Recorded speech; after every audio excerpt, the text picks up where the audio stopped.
Ever been hit with an unexpected expense that feels like a punch to the gut? Yeah, we've all been there. You're just minding your business and BAM car repairs, medical bills, or that time your dog decided to eat your phone. What if you could avoid the stress of scrambling for cash when life throws you a curveball? That's where an emergency fund comes in. It's your financial cushion, your safety net. Your I got this moment when the unexpected happens. Ready to build yours? Stick with us and let's make sure you're always prepared. So, you want to build an emergency fund, but where do you even start? Well, first things first, you need to set a goal, and no, as much as I can isn't a goal. Let's break it down. Start by asking yourself, how much money do you need to cover 3 to 6 months of living expenses? Think rent, groceries, utilities, maybe a few streaming services you can't live without. Don't worry, it's easier than it sounds. Calculate your monthly essentials, like rent, bills, food, and gas. Then multiply that by 3 or 6, depending on how cushiony you want your safety net. Say you come up with $6,000. That's your emergency fund goal. Doesn't it feel good to have a concrete number? You're not just winging it anymore. Setting a clear, specific goal will keep you on track, and it feels like a mini victory every time you hit a milestone. Remember, this is your fund. You can adjust it as needed. Your goal can grow, shrink, or change depending on your lifestyle. It's all about what makes you feel secure. Do you have a target in mind for your emergency fund? Share your goal in the comments below. We'd love to hear what you're working towards. You've decided to build an emergency fund. Great! But before you start saving, there's one thing you've got to do first: track your expenses. And trust me, it's not as boring as it sounds. Tracking expenses is like detective work, but instead of solving crimes, you're hunting down where your money is going. And you'd be surprised at the clues you'll uncover. Wait, did I really spend $5 every day on coffee? That's $150 a month on caffeine alone. You can imagine what you could do with that money instead. Start by tracking your fixed expenses, rent, utilities, subscriptions. Then move on to the fun stuff, the stuff that can sneak up on you, like eating out, shopping, and impulse buys. Use a simple app or even a spreadsheet to categorize your spending. Tracking your expenses gives you a clearer picture of where you might cut back. Maybe it's time to rethink those late-night pizza runs, right? Or just make a deal with yourself. 2 pizzas a month max. Once you know where your money's going, you can figure out where to save. The trick is being honest with yourself about your spending habits. Have you tracked your expenses before? Let us know in the comments what surprised you the most. You've got your emergency fund goal set, you're tracking your expenses. But now comes the hard part, cutting non-essential spending. Yes, it's time to put down that shiny new gadget. It's easy to get caught up in the I deserve this mindset, but let's face it, some things can wait. A latte every day or the latest tech gadget. Not necessary for your emergency fund. Start with food. Takeout is tasty but expensive. Cooking at home doesn't just save you cash, it can be fun too. Plus, you get to decide if you want extra cheese on your pizza. Spoiler, you always want extra cheese. Next, let's talk subscriptions. Do you really need 5 different streaming services? Or could you share a subscription with a friend and still have access to all the shows you love? And shopping? Oh, shopping. The temptation is real. But trust me, the latest trend can wait. Put the credit card down and step away from the store window. Cutting back on these small, non-essential expenses might sting at first, but in the long run, your emergency fund will thank you. What non-essential spending have you cut back on to help build your fund? Let us know in the comments. We could all use some fresh ideas. So you've set your emergency fund goal, tracked your expenses, and even started cutting back. But let's be real. Remembering to save every month? Yeah, that can be tricky. Enter the magic of automation. It's like having a personal assistant for your savings without the need for coffee breaks or small talk. Automating your savings is simple. Just set up an automatic transfer from your checking to your emergency fund savings account. Boom, done. Your future self will thank you. The beauty of automation is that you don't have to think about it. Every month, the money moves automatically, and you don't even have to lift a finger. It's like setting it and forgetting it, but without the regret of burning dinner. By automating, you're making saving a habit. And when it's automated, you don't have the chance to forget or spend it on something else. It's out of sight, out of mind, and into your emergency fund.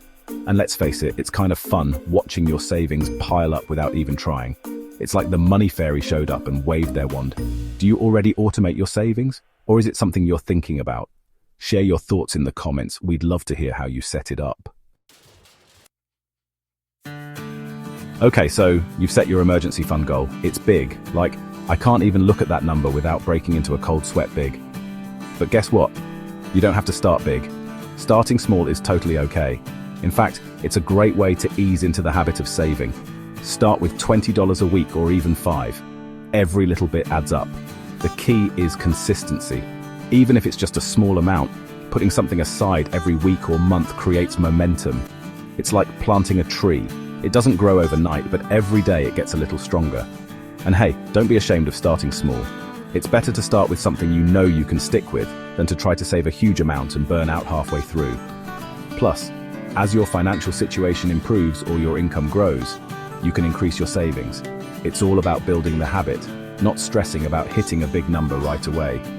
Starting small isn't just okay, it's smart. You're building a foundation that will support bigger savings in the future. Have you started small with your emergency fund? How did you make it work? Share your journey in the comments below. We'd love to hear about your approach. Ever gone to pay for something only to realize your checking account is a little too low? Yeah, it's embarrassing. That's why you need a separate savings account for your emergency fund. By keeping your emergency fund in a separate account, you make sure it's safe from your day-to-day spending temptations. That way, when life throws a curveball, you don't accidentally dip into your savings for something like last-minute concert tickets. Think of it as putting your emergency fund in a locked box, one you can't open easily. It's a simple step that can save you from disaster when the unexpected hits. And if you really want to make that emergency fund work for you, open a high-yield savings account. You'll earn more interest than your regular checking account, so your savings grow faster. No magic, just smart saving. It might seem like a small move, but keeping your emergency fund separate means less chance of accidentally spending it. Plus, if it's in a different account, you're less likely to use it for non-emergencies. What's your strategy for keeping your emergency fund safe? Have you set up a separate account yet? Share your thoughts in the comments. We'd love to know what works for you. Picture this. Your car breaks down and you're scrambling to find money. You're checking under cushions, looking for loose change. But what if your emergency fund wasn't in your wallet at all? The key to a good emergency fund is making sure it's easy to access, but not too easy.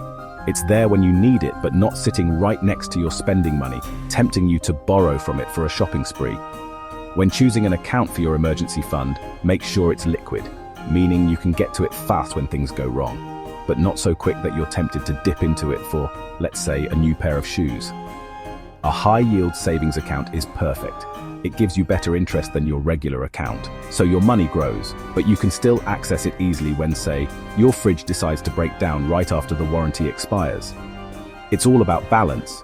You want it accessible, but not so tempting that you use it for anything other than true emergencies. Think of it as your just-in-case cushion for when life happens. How do you keep your emergency fund accessible? Do you use a high-yield account or something else? Share your approach in the comments.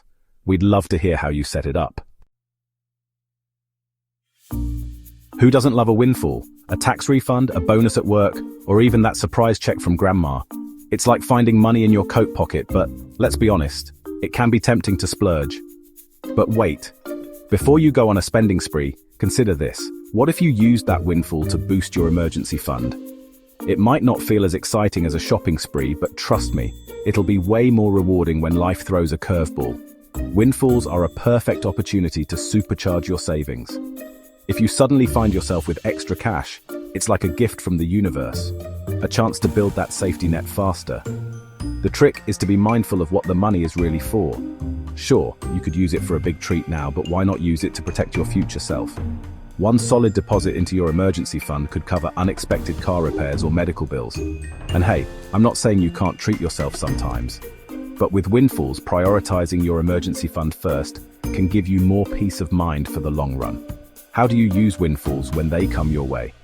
Have you put them toward your savings or spent them right away? Let us know in the comments. We'd love to hear what's worked for you. So you've been building your emergency fund, you've set your goal, automated your savings, and maybe even started small. But here's the thing, your financial situation isn't set in stone. You need to reevaluate your emergency fund regularly. Life changes, and so do your expenses. Maybe your rent goes up, or you decide to add a new pet to your family, or perhaps your job situation changes. All these things can impact how much you need in your emergency fund. Reevaluating helps you adjust to these shifts. Maybe that $5,000 emergency fund you planned for isn't enough anymore, and you need to aim higher. Or, if your living expenses drop, you might realize you could hit your goal faster. It's not about obsessing over every tiny detail. Just check in every few months to make sure your emergency fund still fits your lifestyle and needs. Think of it like a tune-up for your finances. The best part? Reevaluating your emergency fund makes you feel more in control of your financial future.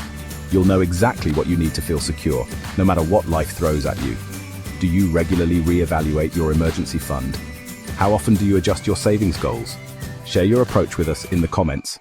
We're always curious to hear how others stay on track. Building an emergency fund doesn't have to be overwhelming. The key is to start today and break it down into easy steps. Start by setting a clear goal for your emergency fund.